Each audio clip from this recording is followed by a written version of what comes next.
Buenos días. Veremos la materia de Derecho Internacional Público. Ustedes ya me conocen, soy la licenciada Odette Mendoza Becerril y esta vez trabajaremos en la plataforma de Classroom y a su vez les dejaré actividades y tareas. Por eso mismo grabo los siguientes videos, ya que no tendremos una sesión sincrónica como tal, ya que en cualquier momento ustedes van a poder gozar de estos videos, ¿ok? Vamos a empezar el tema con el derecho internacional público. Las dudas las pueden ir poniendo en el apartado de Classroom, ya que habilitaré precisamente en el video de la semana todo un apartado de dudas. Y precisamente empezamos. ¿Qué es el derecho internacional público?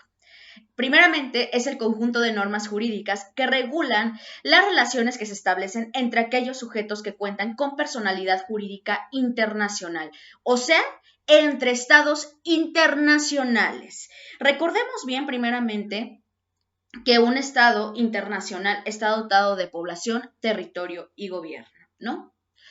Tenemos entonces como sujetos que cuentan con personalidad jurídica internacional. Estos sujetos que cuentan con dicha personalidad jurídica internacional son los estados soberanos, los organismos internacionales principalmente. Sin embargo, existen otro tipo de sujetos como el Vaticano, denominado la Santa Sede, que no pertenece a la Organización de las Naciones Unidas, precisamente porque la Santa Sede es como tal un territorio donde se manifiesta el culto al catolicismo, y recordemos bien que para pertenecer a la ONU no debemos de tener ciertas acepciones o ciertas preferencias a ninguna religión. Entonces es neutro, ¿no? Por otra parte, también tenemos los movimientos de liberación nacional, los insurrectos, la Cruz Roja Internacional y los propios individuos, lo que vienen siendo las personas físicas, ¿no? Como tal, yo acabo de mencionar a las personas morales, pero sin embargo también tenemos personas físicas. El derecho internacional público, por excepción y bajo circunstancias, reconoce derechos frente a los estados soberanos y que por consiguiente gozan de personalidad jurídica internacional, como más adelante se verá, al referirnos específicamente a estos puntos en particular. Ahora bien, para comprender las relaciones que se dan entre sujetos con personalidad jurídica internacional y que son regulados por el derecho internacional público, vamos a tomar como ejemplo las relaciones comerciales entre México, Estados Unidos y Canadá. Por ejemplo, el TLCAN. Mucha gente lo conoce como el TLC, pero está mal dicho, es TLCAN, Tratado de Libre Comercio de América del Norte. Ahora bien, en ese orden de ideas, cabe recordar que después de la Segunda Guerra Mundial, estos estados mantenían relaciones comerciales a niveles mínimos de intercambio. Sin embargo, al pretender incrementar su comercio exterior, tuvieron que hacer uso de un instrumento jurídico de derecho internacional público, por lo que a principios de los años 90 celebraron el TLCAN, que es el Tratado de Libre Comercio de América del Norte, el cual entraría en vigor a partir del 1 de enero de 1994, y que dicho sea de paso, hasta la fecha sigue vigente. Recordemos también de que Estados Unidos quiso salir del TLCAN. ¿Por qué? Por el presidente Donald Trump. Donald Trump manifestó que Estados Unidos ya no quería tener relaciones con México, pero después se dio cuenta que eso no le convenía a la economía estadounidense y permaneció en dicho tratado. Cada uno de los estados, facultado por su ordenamiento jurídico interno, establece las negociaciones del referido pacto internacional, determinando las ventajas comerciales de su economía, por lo que tuvieron como fin último el resguardo de los intereses nacionales de cada uno. Luego entonces el acuerdo trilateral fue establecido por voluntad propia de esos estados. En él manifestaron su consentimiento con el objeto de disminuir y eliminar barreras al comercio exterior de cada una de ellas, y se otorgaron facultades recíprocamente para exportar e importar mercancías desde hacia sus territorios con mayor facilidad que antes, y así poder incrementar sus flujos de comercio. Cabe señalar que los signatarios de tal acuerdo comercial, además de actuar con las potestades otorgadas por su derecho interno, lo hicieron con los derechos reconocidos por el derecho internacional público. O sea, acordaron una nueva relación comercial bajo una coordinación de normas nacionales e internacionales.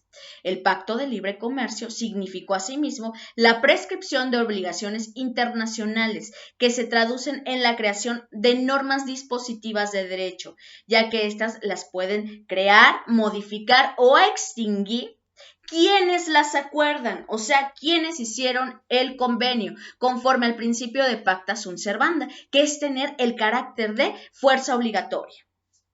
A su vez, se debe de hacer caso al ordenamiento jurídico interno, tanto para el derecho internacional público.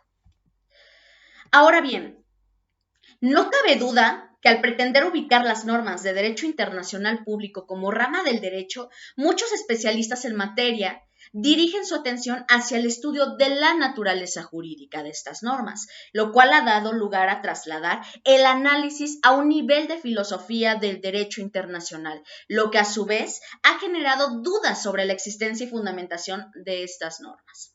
Por otro lado, el problema conceptual no ha dejado de suscitar ciertas polémicas doctrinales, ya que en la Edad Media, por ejemplo, se tenía precisamente ¿cómo les podría decir? Un antecedente de este derecho internacional público con el ius gentum, lo que viene siendo el derecho de gentes, haciendo referencia al derecho que los romanos aplicaban a los pueblos bárbaros, y a partir de finales del siglo XIII se empezó a extender la expresión derecho internacional. Pero quiero que te quede clarísimo. El antecedente del derecho internacional público deriva o deviene del derecho romano, que a su vez se constituye en la Edad Media, como lo estamos viendo. Ahora bien, dentro de este derecho internacional público surge un derecho internacional privado, a pesar de que tal expresión ha sido criticada e incluso se ha intentado sustituirla por otras. Hoy ha adquirido aceptación y aparece como una clara e insustituible concepto. Asimismo, se ha dicho que el derecho internacional público es indirecto e incompleto. Indirecto porque los individuos, o sea, las personas físicas y morales, se encuentran frente a las normas de derecho público como sujetos secundarios, es decir, se obligan a través de los sujetos directos que son los estados, y es incompleto porque para su creación las normas de derecho internacional público tienen que valerse del consentimiento de los estados y del ordenamiento jurídico nacional de estos, y no de instituciones propias que además de crearlo, lo impongan. Y que en caso de darse su quebrantamiento, existe una entidad que se encargue de sancionar al responsable. Actualmente, estas críticas van perdiendo fuerza porque los individuos están adquiriendo una personalidad internacional propia y directa frente al Estado, el cual, si bien es cierto, está obligada por el derecho nacional a vigilar por sus derechos fundamentales, humanos y garantías individuales, los deberes de la comunidad internacional, e incluso el derecho internacional público va creando sus propios órganos internacionales, que veremos más adelante. El problema que más que polémica se ha levantado en torno a la ubicación del derecho internacional público ha sido el de determinar qué tipo de normas son las que pertenecen a esa rama del derecho. Si tienen un carácter dispositivo o imperativo, es decir, si éstas pueden ser creadas, modificadas o extinguidas por voluntad de las partes, o que si por su naturaleza son normas imperativas cuando se refieren a las normas de ius cogens, porque son válidas independientemente de la voluntad de los sujetos. Esto es, si las disposiciones del derecho internacional público deban de ser cumplidas por quienes están obligadas a ello, o bien que estos las puedan dejar sin efecto en un momento dado por su propia voluntad. Esa es precisamente la forma en la que se distinguen estas normas del derecho, que algunas son dispositivas cuando se hablan del derecho internacional público en particular y son imperativas cuando se refiere al derecho internacional público en general. De hecho, si así lo disponen los artículos 53, 64 y 71 del Convenio de Viena, sobre el derecho de los tratados de 1969 en cuanto a ese carácter imperativo se refiere. Precisamente vamos a checar cada uno de los convenios que tenemos como Estado mexicano con los diferentes estados internacionales. Otra dificultad que se presenta al pretender ubicar las normas del derecho internacional público es el de las relaciones de que éste guarda con el derecho interno o nacional. En ese sentido, al hacer la pregunta de quiénes son los principales sujetos del derecho internacional, la respuesta obviamente no es tan simple, ya que si son los propios estados los principales sujetos del derecho internacional público, el problema se presenta cuando un ordenamiento jurídico, o sea, los eruditos en la materia han dado soluciones muy dispares a estas relaciones. Para unos autores se trata de ordenamientos jurídicos distintos, en tanto que para otros son manifestaciones diversas de un mismo y un solo orden jurídico. Esto ha llevado a la conclusión que para situar el derecho internacional público se tenga que reconocer la existencia de diferentes sistemas normativos, en coordinación que sirven para situar las normas internacionales en los ordenamientos jurídicos internos de los estados. Como bien saben, tenemos diferentes sistemas jurídicos, tales como el common law, o sea, el derecho anglosajón, o el sistema romano-germánico o neorromanista, ¿no? Sistemas mixtos, sistemas religiosos, tales como el musulmán que tiene en el Corán. Otra dificultad que se presenta al pretender ubicar las normas del derecho internacional público es el de las relaciones que éste guarda con el derecho interno o nacional. En ese sentido, la pregunta de quiénes son los principales sujetos del derecho internacional, la respuesta no es tan simple, ya que si son los propios estados, son los principales sujetos de este derecho internacional. O sea, ¿quién van a ser los sujetos del derecho internacional? Los propios estados, conforme a su soberanía, así como los organismos internacionales. Ahora bien, el problema se presenta cuando se dice que estos sujetos van a ser regulados por normas internacionales, ya que cuentan con un ordenamiento jurídico propio, o sea, son soberanos. Entonces, los eruditos en esta materia han dado soluciones muy dispares a esta relación. Para unos autores se trata de ordenamientos jurídicos distintos, en tanto que para otros son manifestaciones diversas de un mismo y un solo orden jurídico. Esto ha llevado a la conclusión de que para situar el derecho internacional público se tenga que reconocer la existencia de diferentes sistemas normativos en coordinación que sirven para situar a las normas internacionales en los ordenamientos jurídicos internos de los estados. Por último, debo de agregar que el estudio del derecho internacional público muchas veces se sitúa en el campo del derecho público, es decir, normas jurídicas que regulan la actividad del Estado en ejercicio de sus legítimas potestades públicas, o sea, las administrativas, legislativas y judiciales. Aunado a ello, el Estado coexiste con otros estados soberanos y otras entidades de la comunidad internacional en una relación supracoordinada, de la que emanan necesariamente esas normas de derecho internacional público, a las que se ha hecho referencia, las normas dispositivas y las normas imperativas.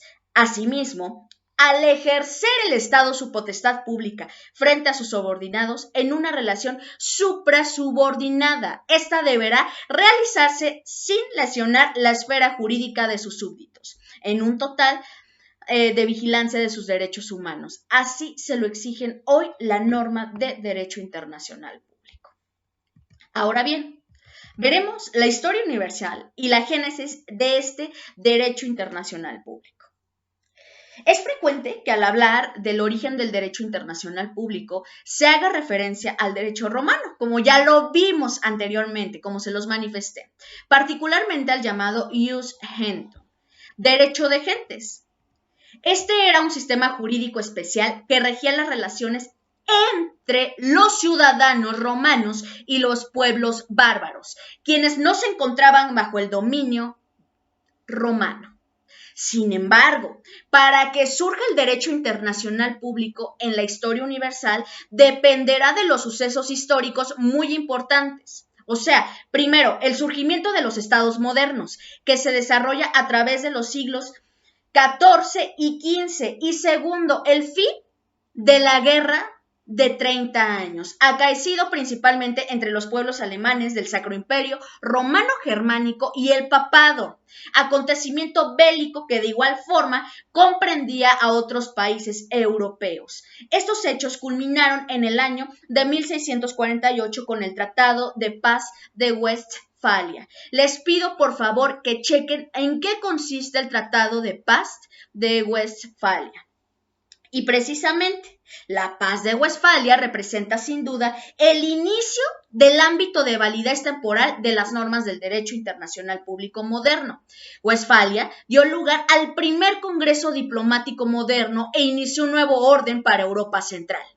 Varios estudiosos de la génesis del derecho internacional moderno asignan una importancia capital a este suceso. Pues en Westfalia se estableció el principio de igualdad jurídica, es decir, que todos los estados serían soberanos al interior de su territorio, pero sus relaciones serían reguladas por el derecho internacional público y por lo tanto serían reconocidos como iguales jurídicamente. Esto vino a establecer un nuevo sistema descentralizado de normas, pero depositando en la voluntad de los estados soberanos la creación de esas normas. Posteriormente, hasta la instauración de la Confederación del Rin en 1806, las reglas de Westfalia pasaron a formar parte de las leyes constitucionales del Sacro Imperio Romano. Francia y Suecia estuvieron conforme con las garantías que dicho tratado de paz establecía, ya que para estos dos importantes estados fronterizos del Sacro Imperio, el equilibrio europeo de potencias dependía de su autorización para cambiar alguna disposición invocada por algún estado firmemente. Así, los alemanes que vivían en más de 300 estados independientes solo podían fusionarse con otros si contaban con la aprobación de Francia y Suecia. Posteriormente, al ser derrotado las tropas de Napoleón Bonaparte, se celebra el Congreso de Viena, un encuentro internacional celebrado en esa ciudad austriaca, convocado con el solo objetivo de restablecer las fronteras de Europa, hasta antes del Imperio Napoleónico. De la misma forma se buscó reorganizar la manera de influir de las ideologías políticas del antiguo régimen. Así pues, su intención era volver a la situación anterior a la Revolución Francesa de 1789. O sea, la reunión se llevó a cabo el 1 de octubre de 1814 a 9 de junio de 1815. La convención tuvo como bases dos grandes principios: el principal monárquico de legitimidad y el principio de equilibrio entre los estados europeos, respetando la igualdad jurídica de los sujetos de la comunidad internacional. Los acuerdos tuvieron vigencia en los territorios de Europa Central y del Este hasta el final de la Primera Guerra Mundial. Tiempo después acontecería otro suceso de vital importancia para el derecho internacional público, o sea, la Paz de Versalles de 1919, la cual fue adoptada por la comunidad internacional en esta ciudad francesa. Al final de la Primera Guerra Mundial, tras la derrota de la Triple Alianza integrada por los imperios de Alemania, Austria-Hungría y de Italia, de sus principales objetivos resultaron la creación de la Sociedad de Naciones, un organismo internacional cuya principal tarea sería garantizar la paz internacional por medio de órganos administrados por los propios Estados miembros de dicho organismo. Por otro lado, en ese pacto de paz, si bien se condenó la guerra de agresión, no se le prohibió para hacer valer la defensa de intereses legítimos. Nuevamente el principio de soberanía e igualdad jurídica fueron ratificados por el nuevo Pacto Internacional de los sujetos del derecho internacional público. El sistema internacional creado en Versalles no tuvo el éxito deseado, obviamente. ¿Por qué? Acto siguiente, ya sea por la falta de garantías para mantener la paz internacional o por la falta de voluntad política de las partes, por lo que los acontecimientos bélicos no se hicieron esperar. desembocando en la Segunda Guerra Mundial encabezada por los estados del eje, o sea, Alemania, Italia, Japón, frente al grupo de aliados. La guerra culminó con la caída de los países del eje en 1945. Del triunfo de los estados aliados resultó la creación de un organismo internacional con mayor vigor y eficacia, siendo todavía actualmente vigente, o sea, la Organización de las Naciones Unidas, abreviatura ONU.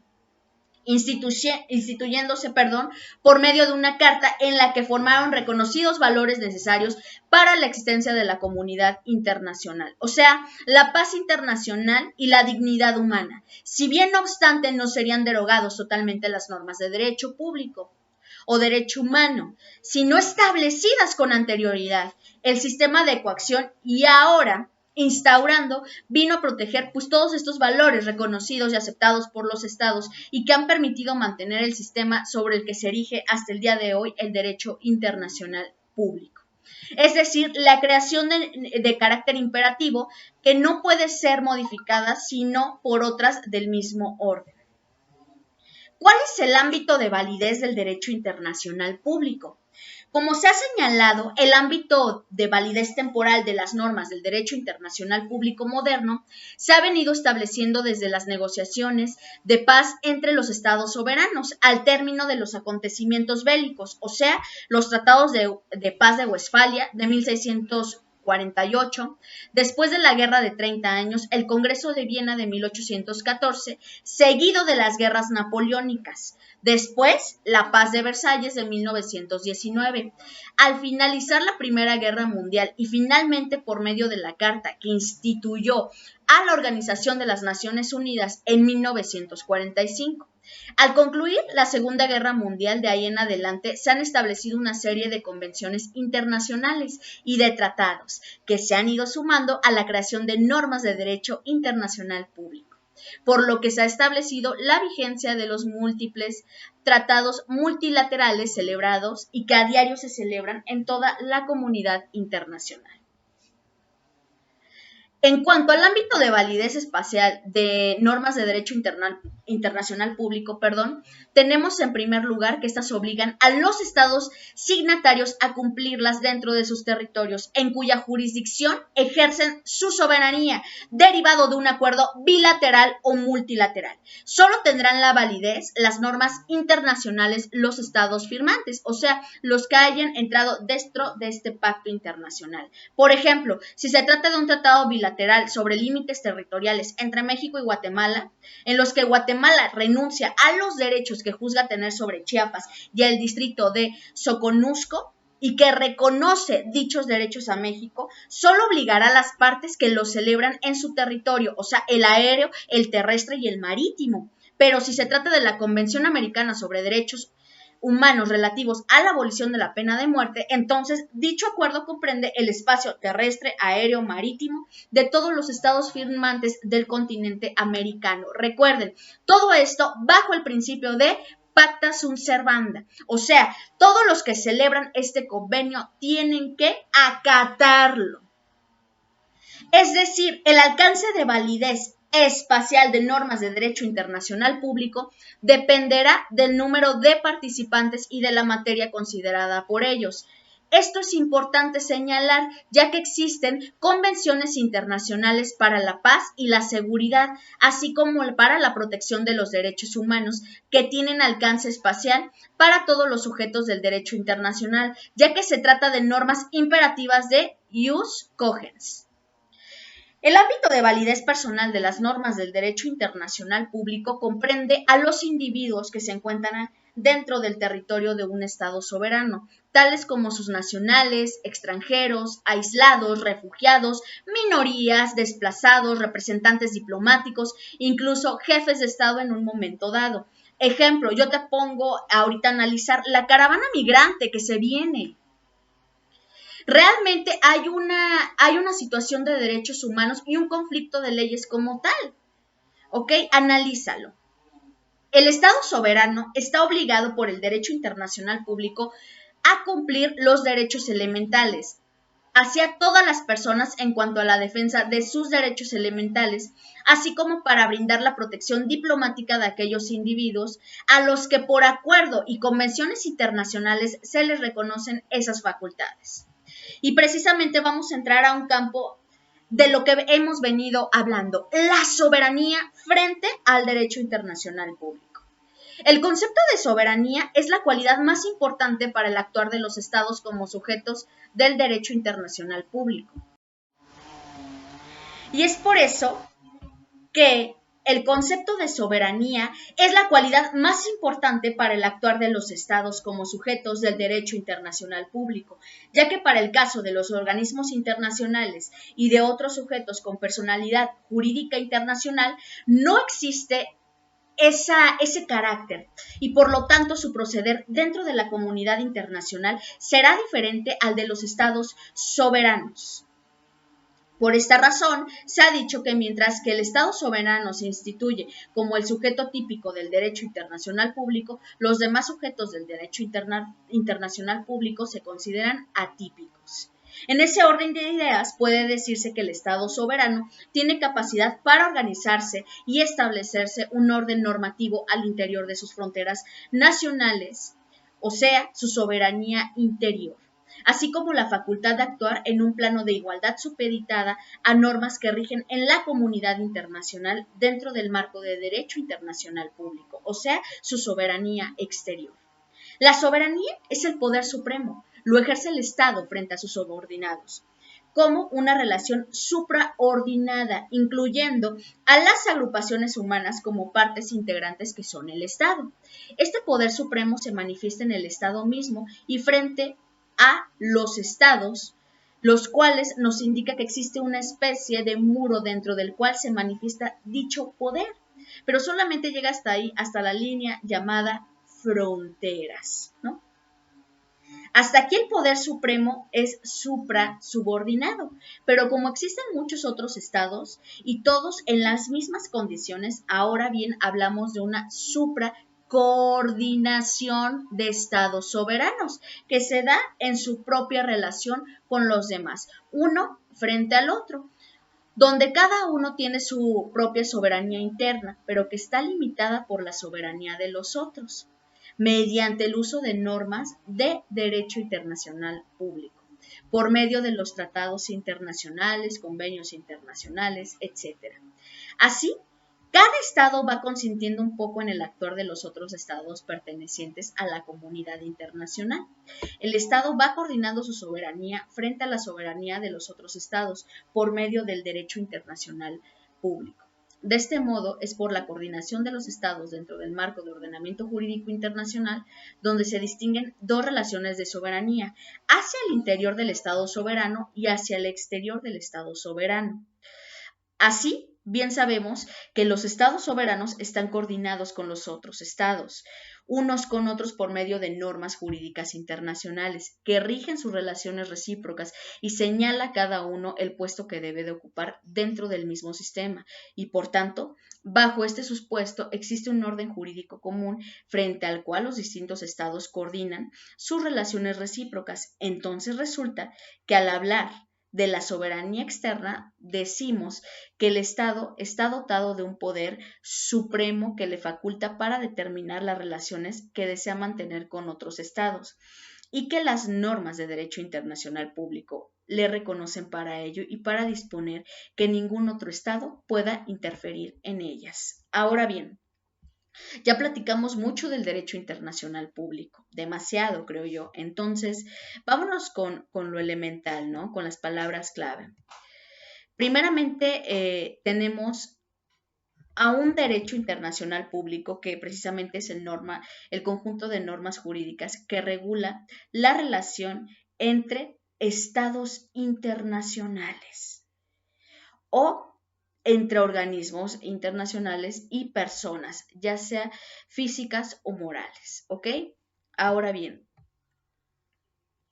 Se puede también decir, como todo el campo del derecho, el internacional público es un conjunto normativo destinado a regular una realidad social, pero además de esto también es un producto de dicha realidad que reglamenta y en ese orden de ideas debe de responder estrechamente a las necesidades que surgen dentro de la vida internacional.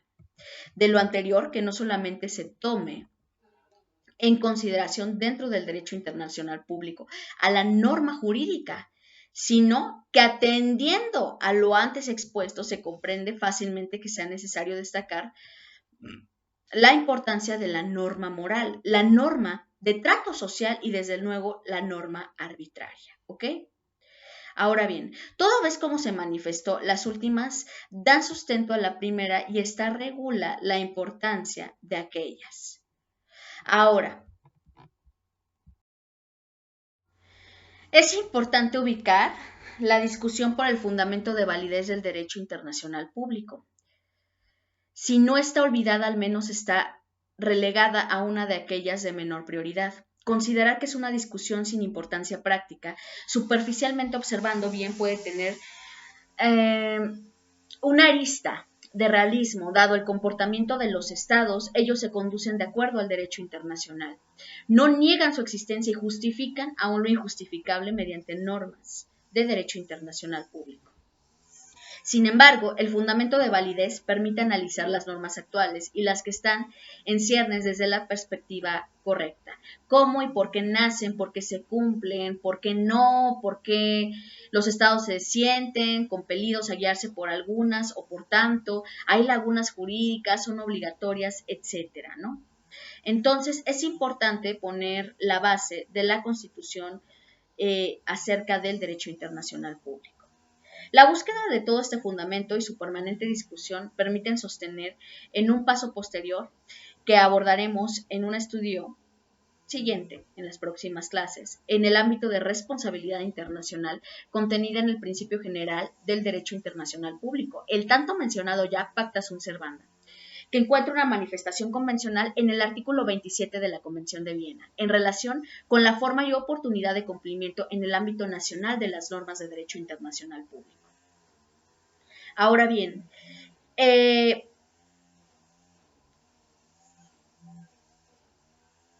derecho internacional público es derecho y como tal su fundamento de validez existe. Si bien quizás no es posible llegar a una respuesta unívoca, no por difícil, debe ser abandonada su búsqueda. Este fundamento, precisamente de validez, es el que permite sostener la obligatoriedad del derecho internacional público y entender la génesis de la pretendida Constitución internacional, ¿no? Y precisamente para explicar el fundamento de validez tenemos que ver las teorías que explican este fundamento de validez. Las teorías que buscan este fundamento de validez, repito, están impregnadas en el orden mundial, existentes en la época del nacimiento y auge y cuestionamiento de sus normas de derecho internacional. O sea, ya desde Thomas Hobbes, la idea de un derecho entre estados soberanos es un imposible. La sola representación de un poder superior al Leviatán, me imagino que deben de haber ya leído el Leviatán, si no, pues anótenlo, literatura pendiente. El Leviatán es un monstruo, es el Estado, ¿no? El Leviatán sería una contradicción con la idea de poder soberano absoluto, erigido para protegerse de otros y dominar a esos otros. Luego, a su turno, George Wilhelm Friedrich Hegel sostiene la imposibilidad de que los estados creen estructuras superiores a las que pueden someter a la voluntad de ellos. Los que en sí tienen el poder total no podrían sostenerse. O sea, entre los impredibles negadores del derecho internacional público, pues están muchos autores como Goldsmith y Posner. Para ellos, el derecho internacional público no es más que un instrumento utilitario a los fines e intereses de los estados y un vehículo para maximizar intereses y resultados convenientes.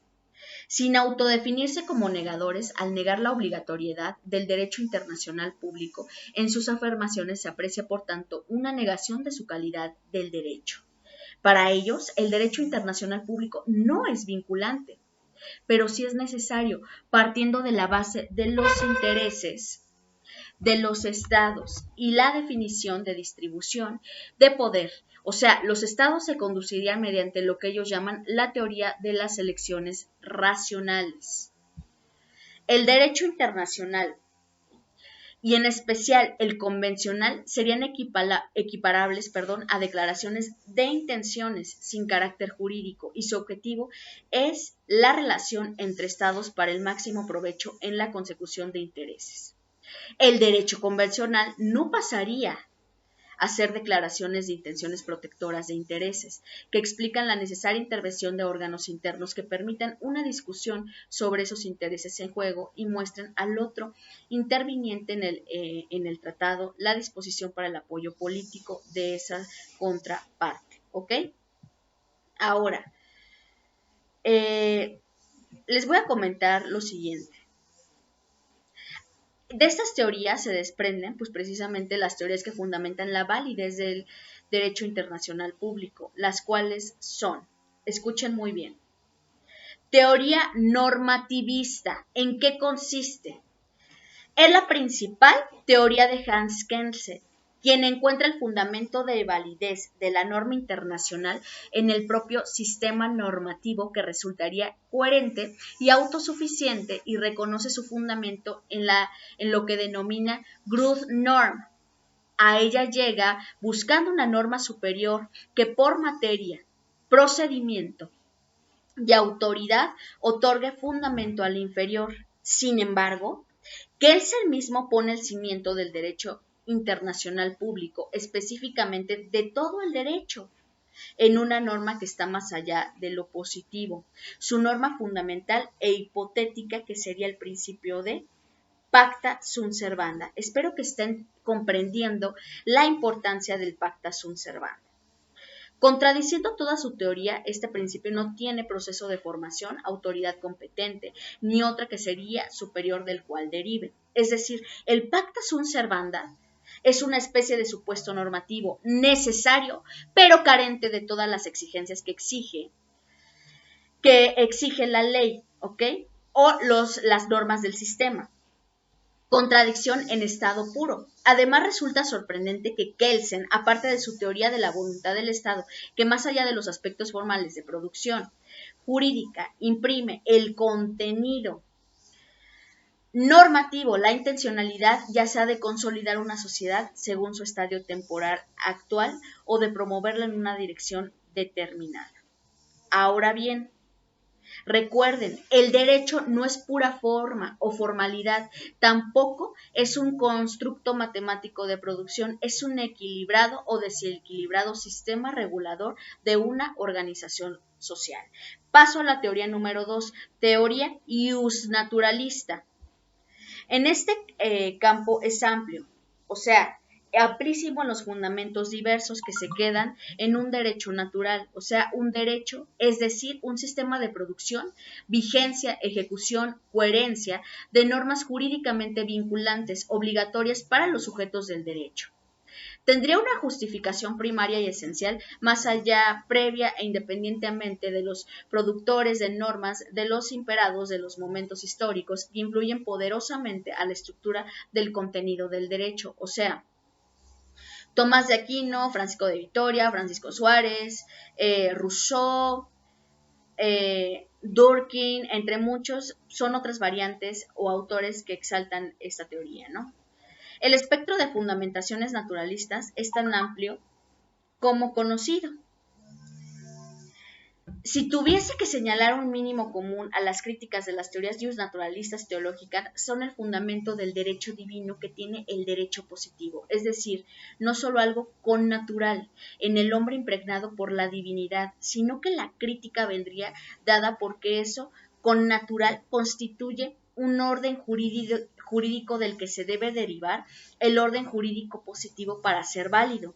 O sea, la crítica apuntaría también a que siendo las sociedades religiosamente diferentes, constaría, encontrar una fase que fuese la correcta y diese el fundamento de validez al derecho positivo internacional. O sea, el justnaturalismo contemporáneo en el derecho internacional público tiene como principal exponente Alfred Verdroes, que sostiene que siendo natural la vida en sociedad y el hombre tiende a ella las condiciones sociales de ayuda mutua y el hombre tiende a ella, se encuentra la base establecida bajo la organización social entre valores e intereses comunes de los estados, ¿ok? Ahora bien, les voy a comentar la importancia del derecho internacional público. Si no hubiera como tal organismos reguladores que realmente se prevaleciera la armonía entre estados internacionales, sería un caos. Si aún así es un caos, vean cómo están los países que tienen petróleo, siendo que Estados Unidos de Norteamérica siempre ha querido tener el dominio de estos países. Desde la maldita guerra de Vietnam, que dicen, si no saben qué es la guerra de Vietnam, yo les aconsejaría que la investigaran y además vieran la película de 4 de julio, está en Netflix, es de Tom Cruise, o mínimamente pues la investigaran. La maldita guerra de Vietnam lo que hizo. Inclusive pueden ver la película de Forrest Gump, ¿no? Todo lo que sacudió y todo porque un país quería dominar a otro y siendo que Estados Unidos pues no ganó y todavía sigue en pugna para esos territorios bajo la tesitura de todo es mío. En este momento les dejé una actividad, espero que la hagan, es una sopa de letras y además les dejé una tarea. Nos veríamos la siguiente semana, ahorita ya les di un panorama de lo que vamos a ver en clase, lo que es el derecho internacional público, sus teorías y su historia. Nos vemos.